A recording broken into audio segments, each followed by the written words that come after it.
Am I really that out of touch? Like, I think warriors are good. Like, I need some like high rated players to tell me that they're not good. Like, do you guys really think warriors are not good? Like arms warriors? When I play with an arms warrior, it feels like they're owning, and when I play against them, it feels like I'm dead. And it's not like I never feel like I farmed arm warriors, so I don't get it. I feel like I'm losing my damn mind, man. Everyone is just saying that their class sucks. Like, if their class is an S++++ tier and they literally can't lose, they say their class sucks. I don't get it.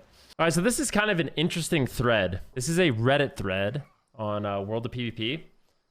Who's getting trained? Basically, this thread is about who is dying first in solo shuffle, and I haven't looked at this data yet, so this is all new to me. But this is interesting.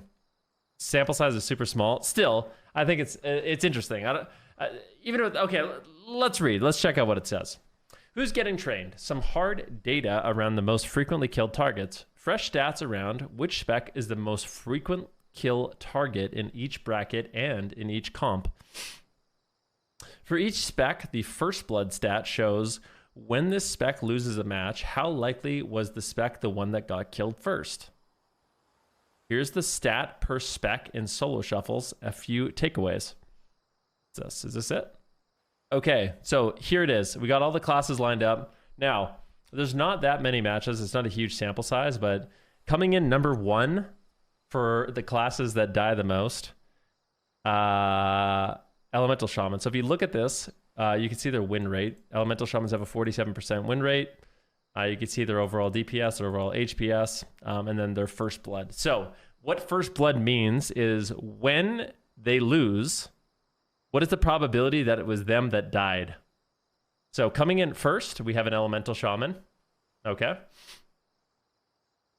Coming in second, we have Enhancement Shaman. Third, Assassination Rogue. Survival Hunters. Ret Paladins. Windwalker Monks. Outlaw Rogues. Marksmanship Hunters. And then Shadow Priests. And under Elemental Shaman, under Enhancement Shaman, under Assassination Rogue, under Survival Hunter, under even Windwalker Monk, which is surprising, under Ret Paladin, under Outlaw, under Marks, even under Shadow Priest, you have Warriors. What's interesting to me about these stats is I feel like some of these classes, the better the player gets, the more difficult it is to kill them. So, like Windwalker, for example, it's one of the classes that dies the most, but I can tell you from experience, at the very, very high end, good monks don't die. Good monks don't die. On the low end, bad monks, they don't use their port, they use all their cooldowns at 10% health, they don't know what they're doing, they're dead. Okay, they're very, very squishy. And I think that goes for a lot of these classes. Like a lot of these classes, a few notes that I will say.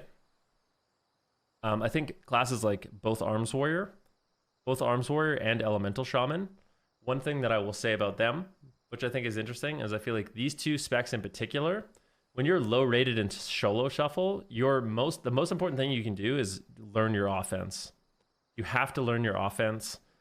Defense is obviously important, but you need to get out of ELO hell. You need to get to the point where your healers are actually good, because once your healers are good, that's when I think specs like Ellie and Arms Warriors kind of flourish. Give you kind of an example, when I was speaking to Smexen, he was pushing his Arms Warrior, and he had a much more difficult time going from like 2100 to 2400 than 2400 to 2700, because his healers couldn't really keep him mobile. You know, they're kind of a class that relies on support, as Warriors traditionally are. So that's kind of interesting to me. But yeah, let's keep looking. So under Warriors, we have Destro Warlocks, we have Devastation Evokers, we have Boomkins, we have Arcane Mages, Fire Mages, Frost Mages. So these are the specs that are the most difficult to kill. After Frost Mage, you have Feral, you have Fury Warrior, you have Sub Rogue, you have, and we can look at the win rate too. So we can look at the win rate of these classes. Win rate goes up, but yeah, we're just looking at the first blood right now, okay? Boom, Fury, Subtlety, Frost Decay. That's really interesting, because Frost Decays all say that they just die. That's at least what I've heard. Frost Decays just say that they just die, everything kills them. They're on the tankier side, according to this data. Demon Hunters are the hard. Demon Hunters, here we have the hardest to kill. The absolute hardest. You have Subtlety Rogues, I guess. Frosty K's, BM Hunters, Demonology Warlocks, Demon Hunters. This is a BM Hunter. Demon Hunter, Affliction Warlock. Unholy Death Knight is the absolute most difficult to kill. That is ridiculous. Oh my god. That's crazy, bro. It's harder to kill an Unholy Death Knight than a Prop Paladin. That's kind of unbelievable. in the tank sections, we have we have Holy Paladin and Unholy Death Knight. Nice. Or Prop Paladin and Unholy Death Knight. Now, something that's going to be interesting to me as well, just looking at these stats really quick, they're looking at the win rate. So we can see who has the highest win rate. And that's interesting to me. So coming up on the absolute top end of the win rate. Now, keep in mind, the sample size for this is not that big. So admittedly, this is not perfect data, but it is fun to look at. So we have the Outlaw Rogue at top, Prop Paladin, which is a bit surprising. But the thing is with a Prop Paladin's really weird because every time it's Prop Paladin versus Prop Paladin every time a Prop Paladin queues, right? Very interesting. Then you have Survival Hunter, has a really high win rate. You have Shadow Priest. You have Arcane, Demonology, Devastation. Arms Warriors surprisingly have a really nice win rate. Destro, Resto Shaman. Where is Frosty Discipline K? Priest. P. Frosty K for win rate. Let's scroll down. So Frosty K for win rate has a 31% win rate. Oh, sorry, that's not it. Sorry. Frosty K has a 42% win rate. I apologize. They have a 42% win rate. This is the number we're looking at. So Frosty K has 42, which is above Fire Mage. For the DPS spec, Fire Mage is actually the worst. But once again, not a big sample size for these particular specs. But it is interesting to look at. You take a look at the amount of matches as well.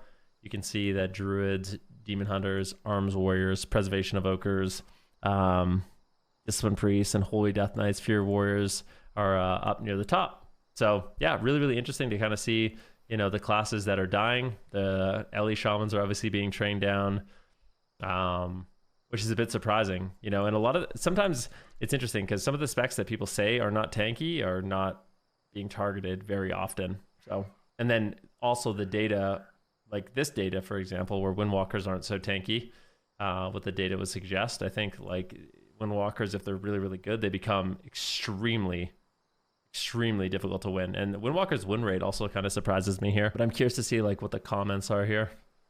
Train the Blue is hardwired into Zug brains, even if realistically Elemental Shamans can output all of the damage without hard casting once. Absolute.